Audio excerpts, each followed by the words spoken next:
제가 읽겠습니다. 마태복음 4장 1절에서 11절. 그때 예수께서 성령에 이끌리어 마귀에게 시험을 받으러 강야로 가사 40일 밤낮으로 금식하신 후에 줄이신지라. 시험하는 자가 예수께 나와서 이르되 너가 만일 하나님의 아들이거든 명하여 이 돌들로 덩이가 되게 하라. 예수께서 대바에 이르시되 기록되었으되 사람이 떡으로만 살 것이 아니요 하나님의 입으로부터 나오는 모든 말씀으로 살 것이라 하였느니라 하시니, 이에 마귀가 예수를 거룩한 성으로 데려다가 성전 꼭대기에 세우고 이르되 너가 만일 하나님의 아들이거든 뛰어내리라. 기록되었으되 그 아들을 위하여 그의 사자들을 명하시리니 그들이 손으로 너를 받들어 바리돌에 부딪히지 않게 하리로다 하였느니라. 예수께서 이르시되 또 기록되었으되 주 너희 하나님을 시험하지 말라 하시느니라 하시니, 마귀가 또 그를 데리고 지극히 높은 산으로 가서 천하 만국과 그 영광을 보여 이르되 만일 내게 엎드려 경배하면 이 모든 것을 내게 주리라. 예수께서 이르시되 사탄아 물러가라. 기록되었으되 주 너희 하나님께 경배하고 다만 그를 섬기라 하였느니라. 이에 마귀는 예수를 떠나고 천사들이 나와서 수종드니라. 아멘. 요단강에서 침례 요한으로부터 침례를 받으신 주님은 은혜가 충만한 상태였습니다. 하늘이 열리고 성령이 비둘기 모양으로 예수님이 임하신 것을 보았습니다. 뿐만 아니라 하늘이 열리면서 하늘부터 이는 내 사랑하는 아들이요 내 기뻐하는 자라는 말씀을 들었을 때 우리 주님은 물 침례만 받으신 것이 아니라 성령 침례도 받으셨고 충만한 상태에 있었습니다. 이때 주님은 성령님께 이끌림을 받고 강야로 시험을 받기 위해서 강야로 들어가게 됩니다.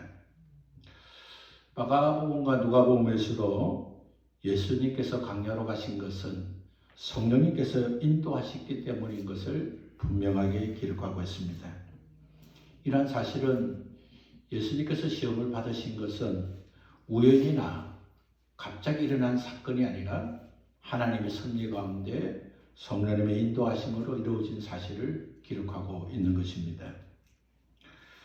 우리는 예수님께서 강야에 시험받은 그것은 바로 예수님의 사역의 기초가 되었다는 사실을 기억해야 할 것입니다. 주님은 하나님 나라를 가르치셨고 죄인들을 위하여 십자가에 달려 대속의 제물이 되기 전에 먼저 자신을 돌아보고 자신이 해야 할 일을 하기 위한 준비의 단계가 필요하셨던 것입니다. 그래서 우리에게도 동일합니다. 우리가 어떤 일을 하기 전에는 반드시 그 일을 하기 위한 자신을 성찰하고 바라보고 또 강야의 훈련을 통해서 유혹을 통해서 자신이 이 일을 왜 하는지 무엇 때문에 하는지 어떻게 할 것인지 자기의 정체성을 발견하는 것이 중요합니다. 그는 하나님이셨지만 완전한 사람으로 오셨기 때문에 인간으로서 준비의 사역이 필요하셨던 것입니다. 우리의 삶에도 이런 것이 반드시 필요합니다. 만일 우리의 삶이 시험을 통하지 않고 훈련을 통하지 않고 좋은 날 맑은 날만 계속된다면 결코 우리의 삶은 광야가 되고 우리의 현실은 사막이 될 수밖에 없습니다. 사막이 되지 않고 광야가 되지 않는 길은 광야의 훈련과 광야의 유혹을 통해서 자신의 정체성을 회복하고 또 하나님 앞에 쓰임받는 마음과 생각을 가지는 것이 필요한 것입니다. 성경에서 말하는 시험은 두 가지가 있습니다. 하나는 테스트입니다. 테스트의 시험은 하나님에 대한 충성 여부를 알아보기 위한 방식입니다. 또 그 대표적인 그 테스트는 아브라함에게 하나님이 이삭을 바치라는 것을 우리는 대표적인 예로 생각할 수 있습니다.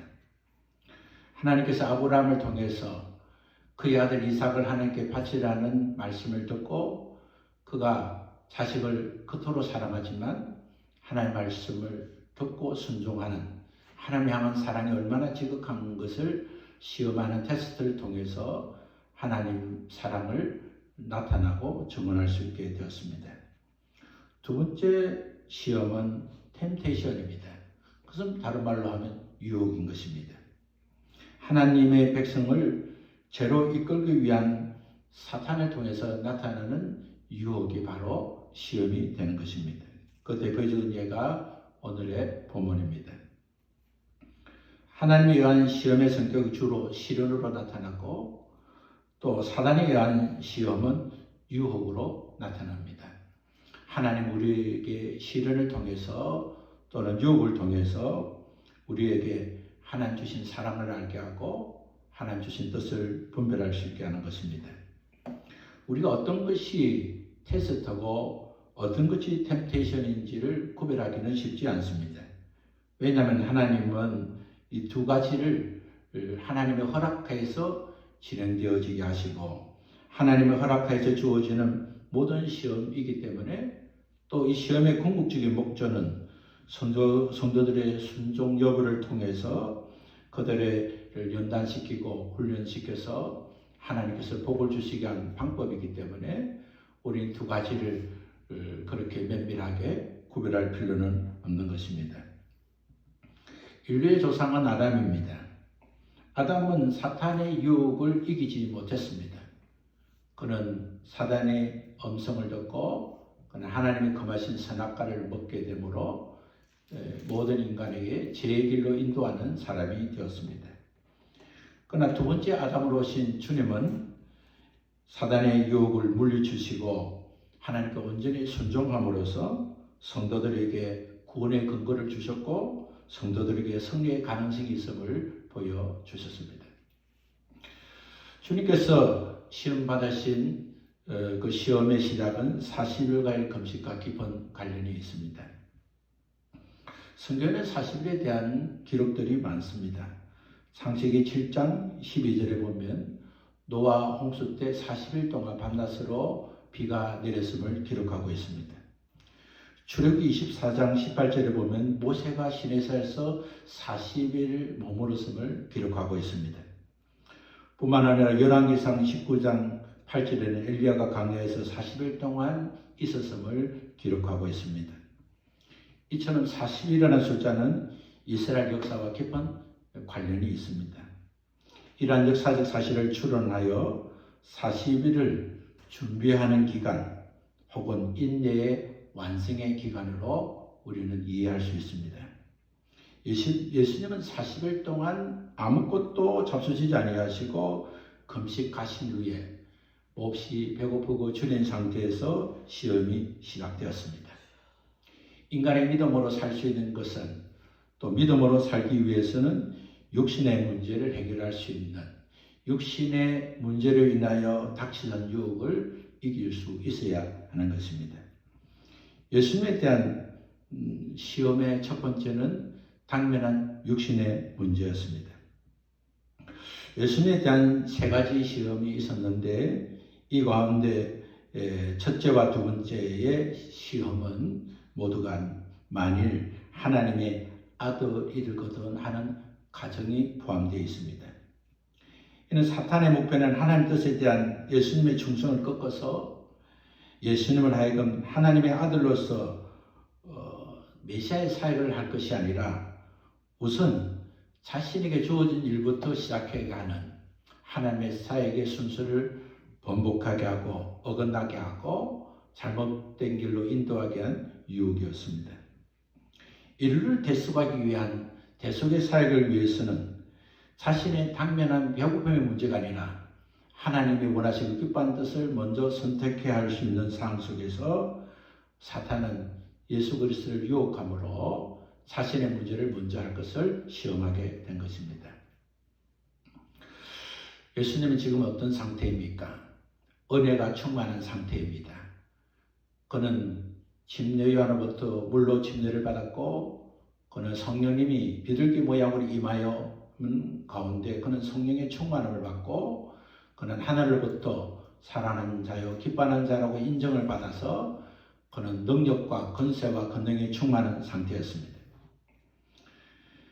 그는 이러한 상태에 하나님의 아들이라는 사실, 하나님부터 사랑받고 있다는 사실, 사랑과 하나님 앞에 연합되어서 조금도 부족함이 없는 상태에 있는 그들에게 너가 만약 하나님의 아들이거든 하면서 그를 유혹하게 된 것입니다.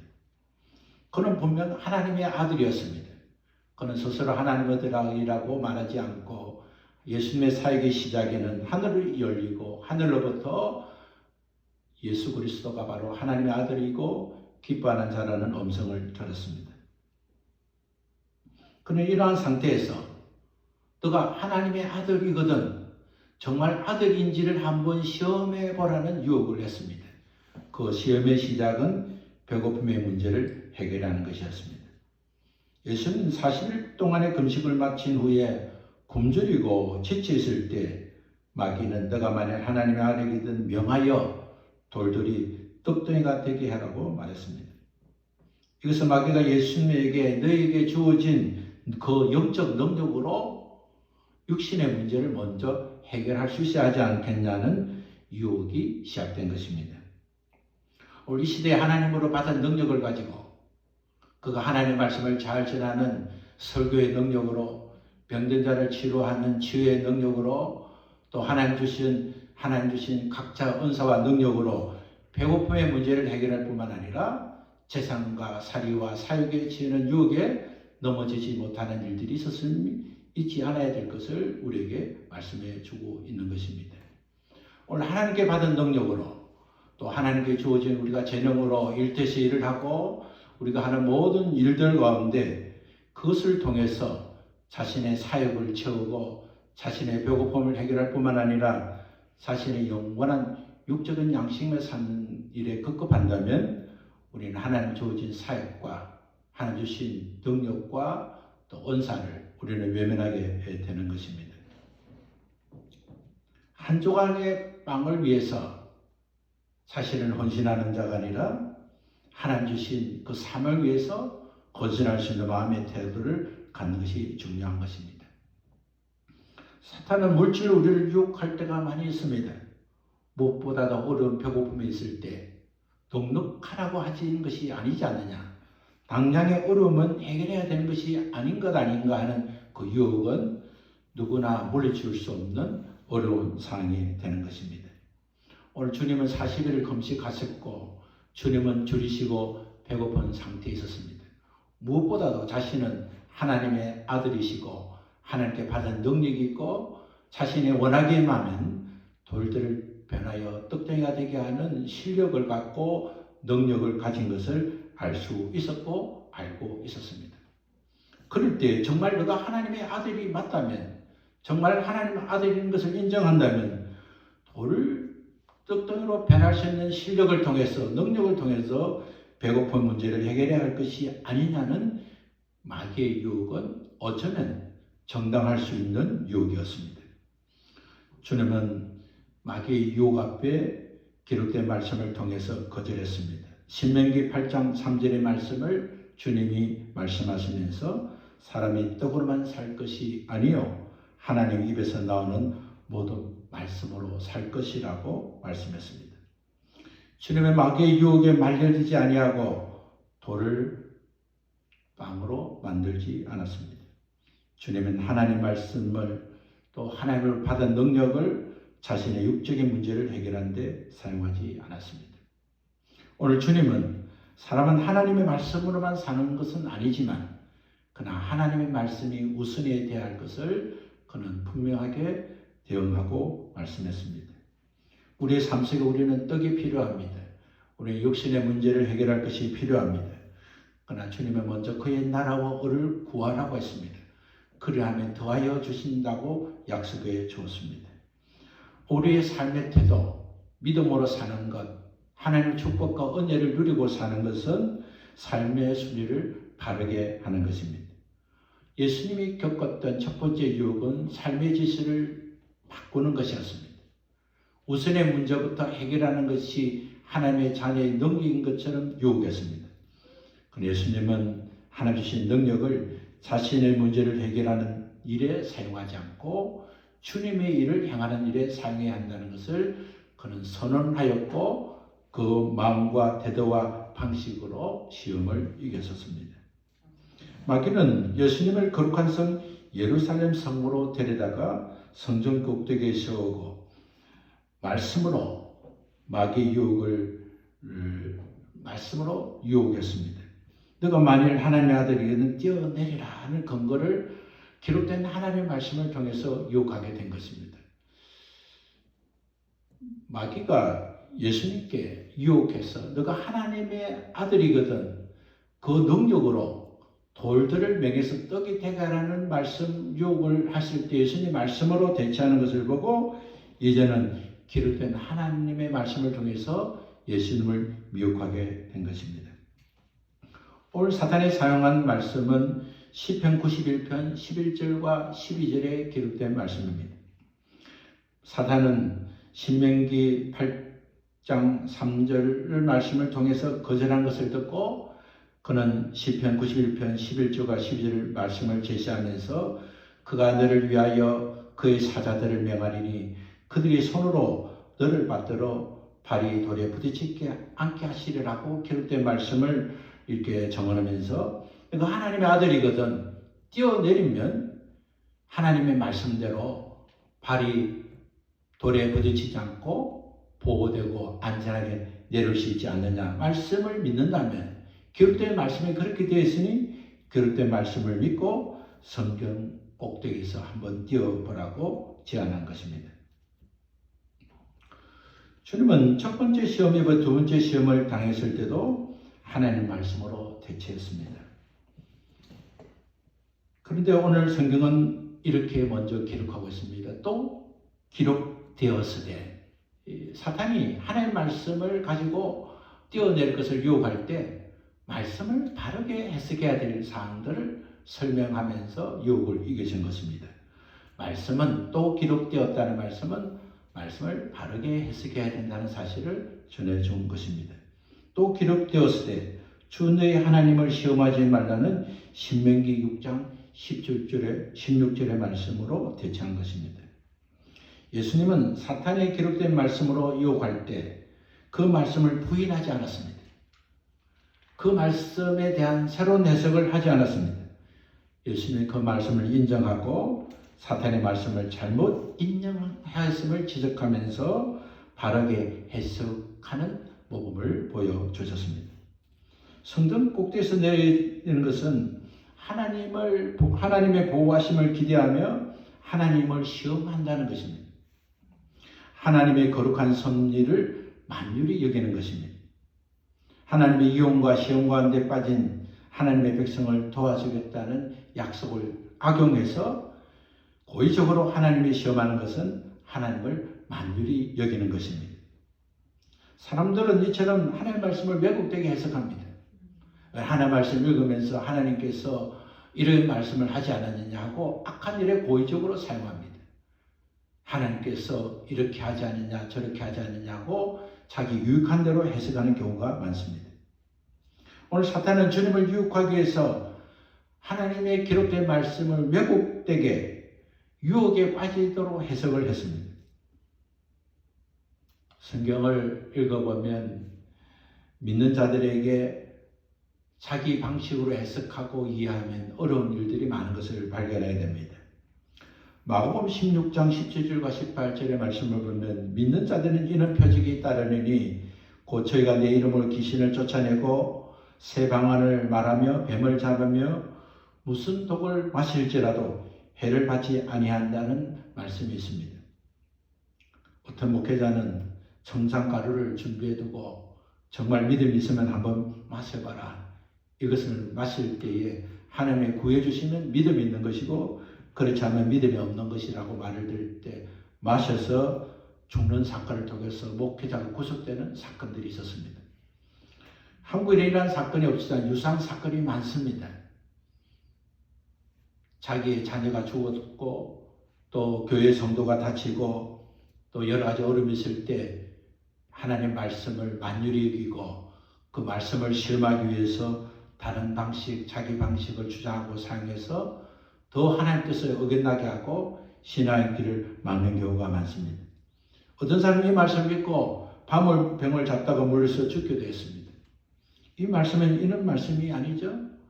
오늘날 사이비 종교들, 이단들, 거짓 지도자들, 거짓된 신앙의 사람들은 하나님의 말씀을 왜곡되게 해석합니다.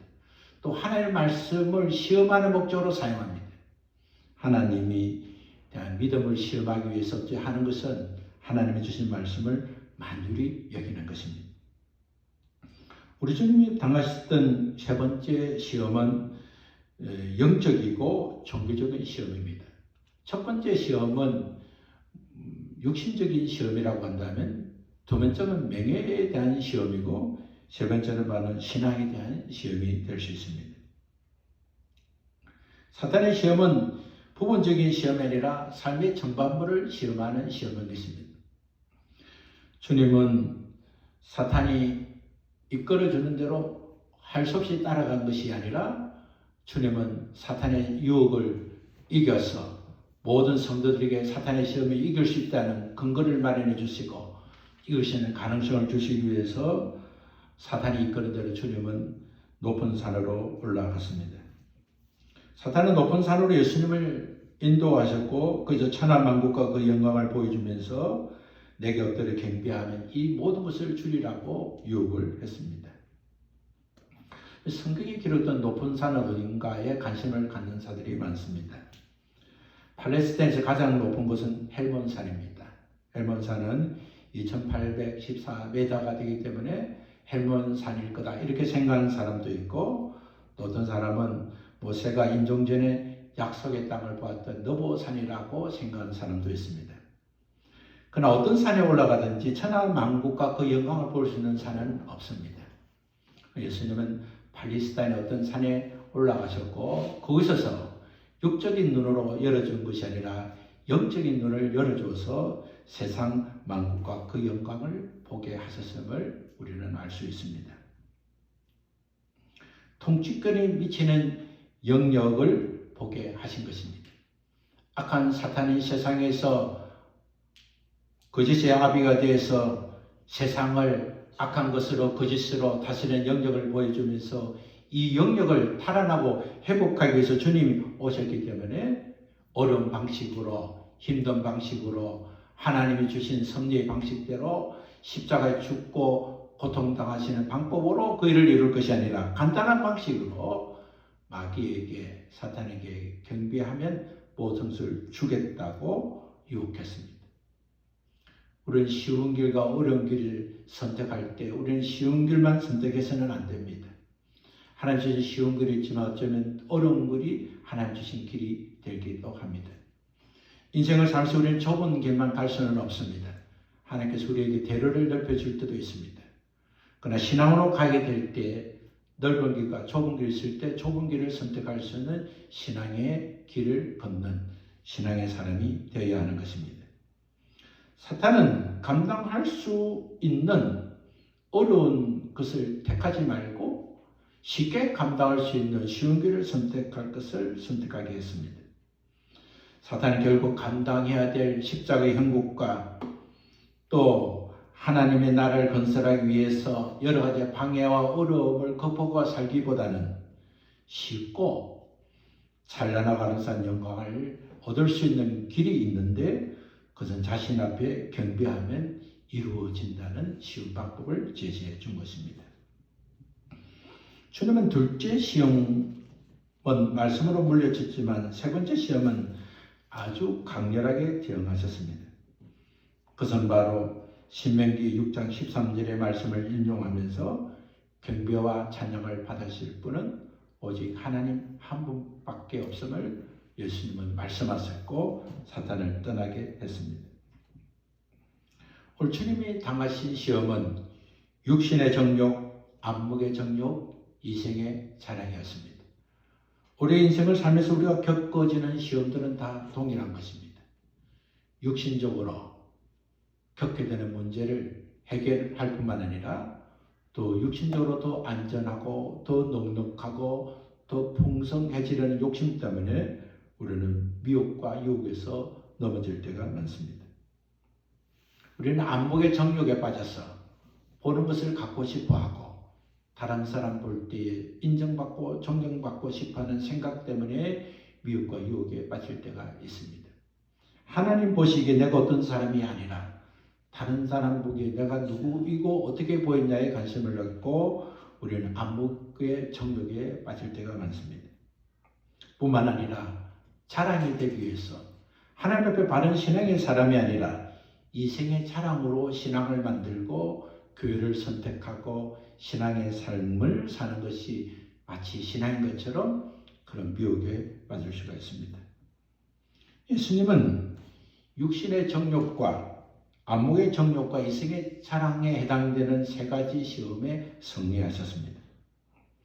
주님의 세 가지 시험을 물리치시고 사단은 패배하고 물러갔습니다. 이것은 에덴 동산에서 첫 번째 아담이 사단의 유혹에 빠져 선악과를 따먹은 범죄한 이후에 둘째 아담으로 오신 주님께서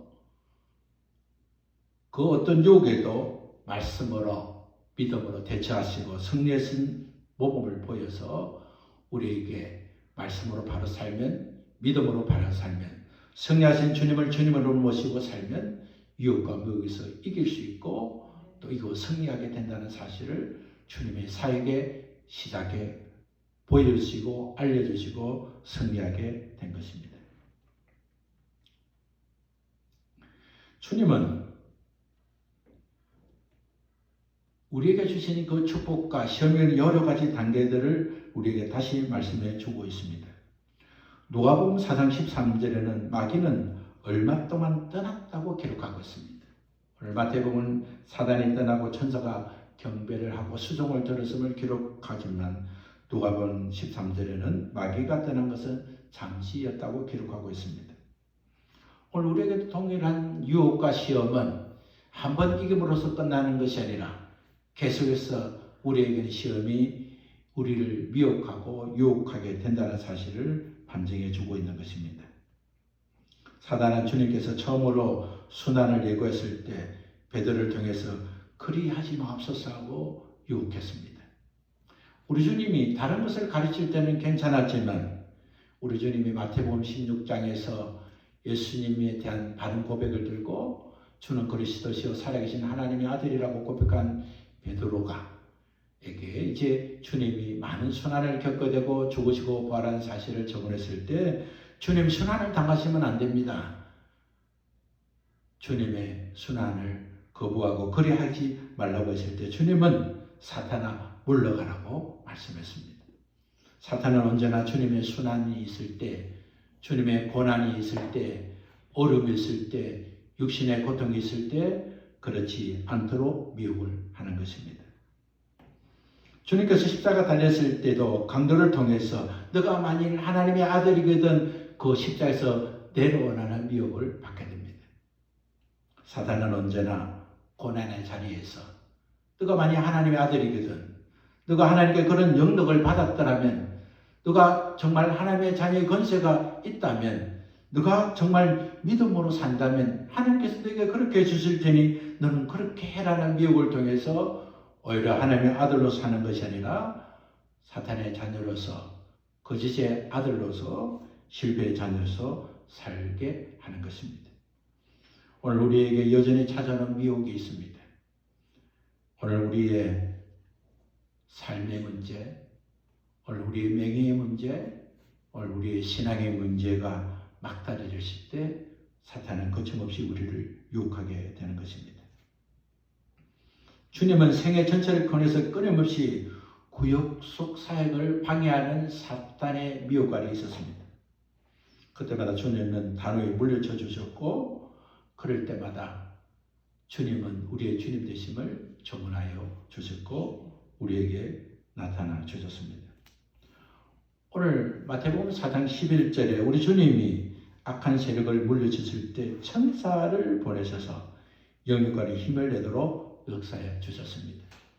주님의 배고프고 주님의 어렵고 힘든 몸과 마음을 하나님의 천사를 통해서 수송들게 하셨고 회복시켜 주시고 감격해 주셨습니다.